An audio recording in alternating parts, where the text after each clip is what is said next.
Welcome to the easternmost park we'd be visiting on our more than 4,200-mile road trip across the northwestern and upper midwestern United States. The park in question is Badlands National Park, which is located in southwestern South Dakota. The park protects 242,756 acres of sharply eroded buttes and pinnacles, called Badlands of course, as well as the largest undisturbed mixed grass prairie in the United States. While a lot of national parks have exceeded my expectations over the years, few have done so to the extent of the Badlands. This place literally looks like an alien landscape and has some of the most interesting geology I have ever seen. Take it from a guy who's seen a lot of the United States. I've seen some impressive Badlands. Some of my favorite examples are Fonts Point at Anza Borrego Desert State Park, Zabriskie Point at Death Valley National Park, and as you'll see in the next video, just about every view at Theodore Roosevelt National Park is absolutely spectacular. But there was something about the formations at Badlands National Park that really resonated with me. I think I can pinpoint a few of the reasons why too. The first and most obvious is that these things look impossibly smooth from some overlooks, but also the transition from prairie to Badlands is so instant. As we were driving to the park, there was no indication that there was such a dramatic elevation change right by us. Possibly my favorite feature of the Badlands are something that the camera really doesn't pick up that well, but it's the color. Around the majority of these hills are bright red stripes, and when you're looking over hundreds of these and they all look symmetrical, it is absolutely unbelievable. More than possibly any other national park I've ever been to, I feel that the video footage you're seeing today does not accurately portray how the scenery looks in real life. I think the camera did a little better at picking up the color when the sun was shining on the Badlands, but unfortunately most of our time here was pretty cloudy, so I didn't get the opportunity to film that very often. Now, before I talk about what we got to experience during our stay, I do want to give a brief overview on the park's layout, because really it's made up of one long scenic byway called the Badlands Loop Road. If you've been to Shenandoah National Park in Virginia, it's very much set up in the same way, where you can drive north to south or south to north, stopping at tons of overlooks and maybe a few hiking trails. Since the Badlands aren't exactly known for their hiking, we didn't plan to spend one full day here, and I think that was a fine decision. If we did have a full day here, doing the 10-mile out and back castle trail would have been fun, but I didn't hear that it was an absolute must-do experience, so we vouched not to do it this visit. That said, we did get to check out one of the park's shorter hikes, which I'll go ahead and talk about, and then I'll go over some of the overlooks we did and which ones stood out to me. The Notch Trail is a 1.5-mile out and back trail and is by far considered to be the park's best short hike. Personally, I can absolutely see why, because the way the trail was set up was a ton of fun. The Notch Trail is situated within the Badlands, and to reach the finish line, you'll be climbing all over these things, even going up this super cool ladder at one point. This feature proves that creativity should be utilized far more often when it comes to hiking trails. Whenever there's a unique element like this, it just makes things so much more exciting in my opinion. From there, you'll hug the right side of the little Badlands canyon you're in before making your way down into it. The hike ends in a wonderful view outlooking both the prairie and the Badlands. If you can only do one hike at Badlands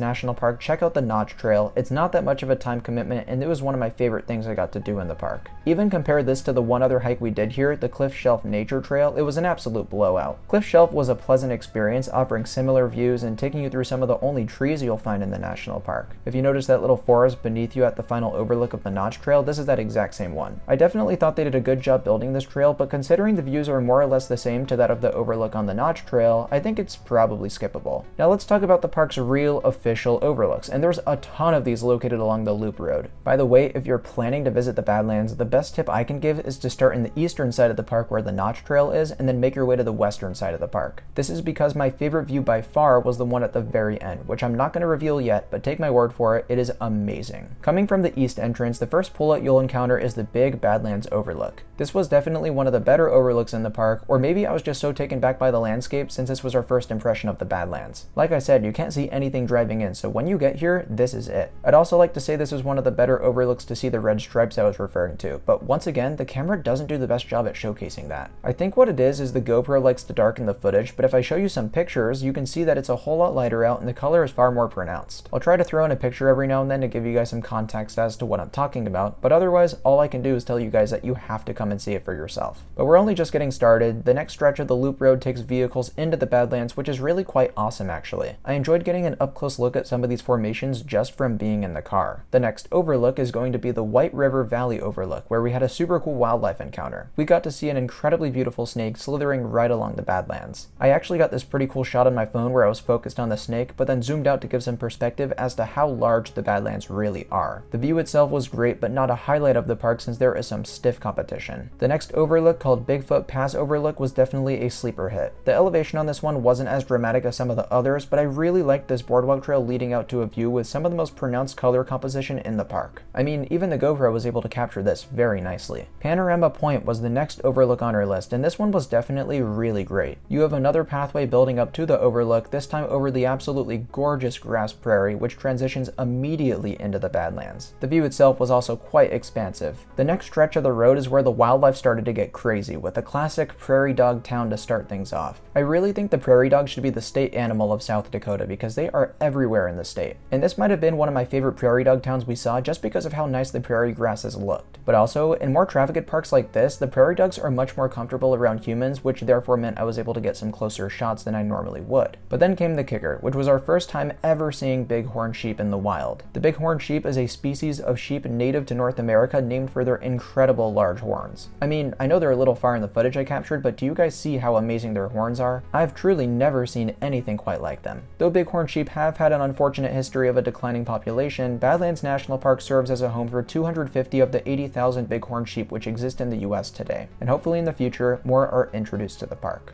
Up next, the Yellow Mounds overlook provides one of the more unique views in the park. As you can see, the color here is definitely pretty wild. You've got the yellow taking up most of the badland with a pink stripe at the top. In the other direction is also a stellar view of the park per usual. But this time, a super cool feature was seeing this creek work its way through the formations. Lastly, but certainly not least, my favorite spot anywhere in the entire park is the Pinnacles overlook. There are no words to describe the beauty of this view. It looks infinitely expansive, and the footage doesn't even come close to capturing the sheer scale of it all. Not only that, but we got to see even more bighorn sheep hanging out on top of the Badlands. It's funny how sometimes when you see a unique animal for the first time, you see so many more within days or even hours of that first encounter. But overall, Badlands National Park was already on a roll, and I was ready to call it underrated. But also in the back of my head, I thought it was missing that one standout thing, and this was it. The Pinnacles overlook is no joke one of my favorite overlooks I've seen anywhere. It's impossible to describe. So definitely don't miss it when you're coming to the park, and as I said, go east to west, because ending with such an awesome view was perfect. I can't recommend Badlands National Park enough, and it really solidifies South Dakota's status as an underrated state for natural beauty. And as you'll soon find out, North Dakota would be the exact same way, so stay tuned for our video from the incredible Theodore Roosevelt National Park.